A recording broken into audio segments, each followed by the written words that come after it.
Hello, Northstar here with another episode of my Northstar Talks Politics. This is just going to be a quick video, something a bit off the cuff I wanted to say.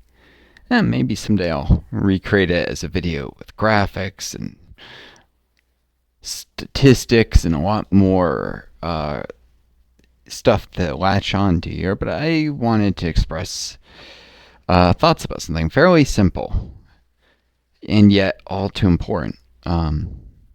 Research specifically. We live in a society.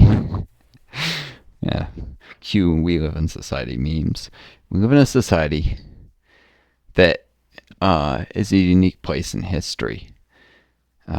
Science has been, you might call it, codified, formalized into systems of investigation that are all too effective. And we have more potential at our fingertips than ever before as a society to change the world, to change our state of knowledge about the world, to cure diseases, come up with technologies to help combat big things like climate change and smaller things like insufficient public transportation networks. We have AI and machinery and space flight, for crying out loud. And yet, despite all these things,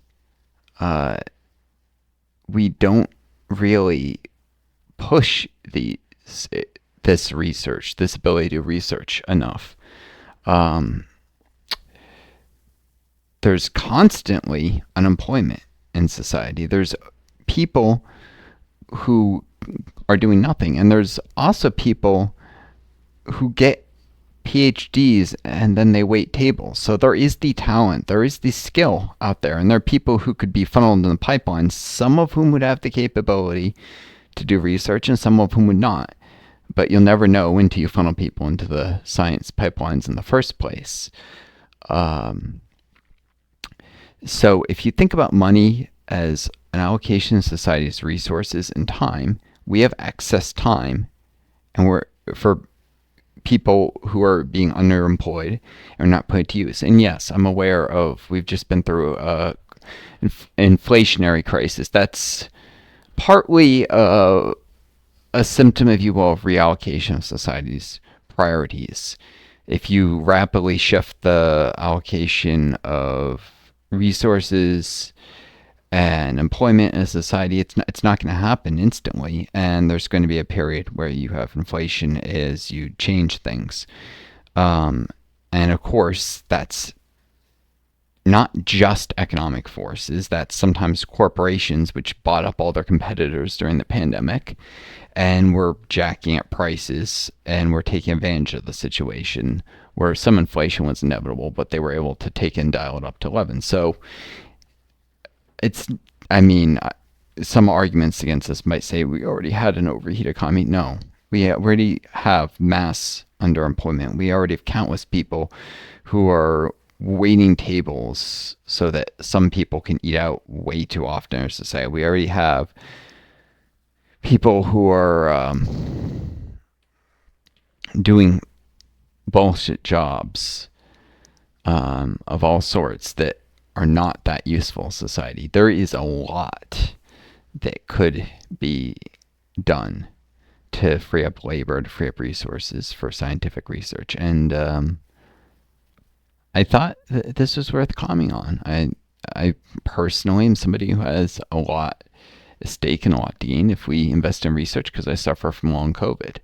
And despite having around 4.5 million people disabled with this disease in the United States, I don't know, if there was a statistic a while back of 65 million worldwide, that's outdated. The number has grown. It must be over 70 million now, maybe over 80, because people keep getting infected with COVID. And even if you're vaccinated, you can still get long COVID. And very few people with long COVID recover. There was one inaccurate bullshit study a while back that tried to claim people were recovering within 3 years. They weren't recovering. The study was poorly designed. I can tell you, someone who has studied clinical research, they didn't correctly account for people who are lost to follow-up. That is, they followed people for a while. The people fell out of touch with the researchers, or in this case, a lot of the was just looking at data in the medical records, and they stopped coming into their doctors, and they said, oh, they stopped coming to doctors, they're healed. No, they weren't better. These are people who got depressed, discouraged, and stopped coming to doctors. And they were sicker than ever, actually, probably more sick than the average person who had long COVID. And they were considered to be healthy simply because of bad experimental design. This was widely quoted and requoted in the media because the media wants to believe long COVID is something that will just go away on its own. It does not want to believe that sacrifice is necessary to fund medical research. And it is. It's necessary. I know that we're on the cusp of AI and revolutions, and people talk mass employment and what are we going to do with their time? One thing we could do with their time is put a lot more people into scientific research and development.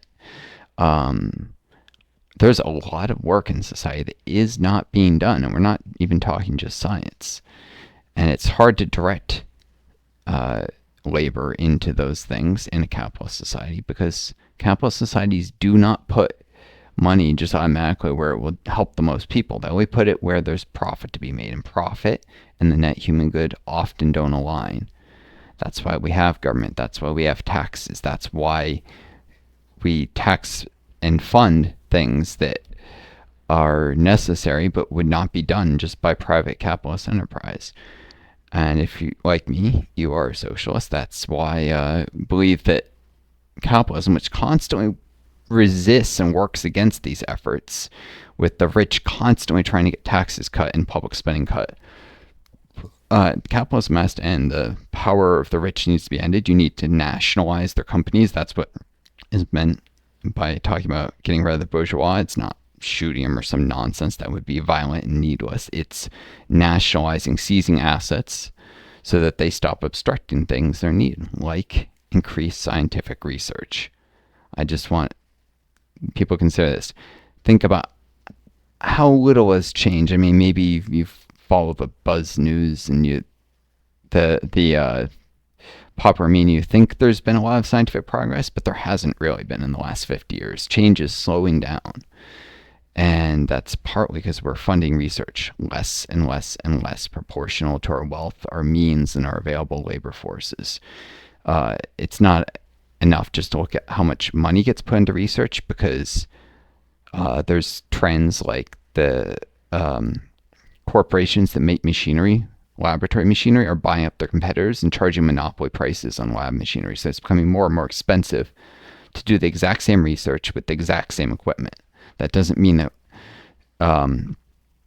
that means that research becomes more expensive. It doesn't mean that we're getting more done for more funding. It just means that the returns on a certain amount of money become less and less. And so you have to put in more money just to keep pace with the level of progress you had before. And those are problems that could be tackled. The federal government, if it really wanted the U.S., could found new companies, if it would put aside its capitalist ideology, found new corporations to create new laboratory equipment to introduce competition where there's none, because the barrier to entry of new companies starting lab equipment manufacturing is much too high, and there's a lot of nonsense with patents and stuff that's used to prevent competition.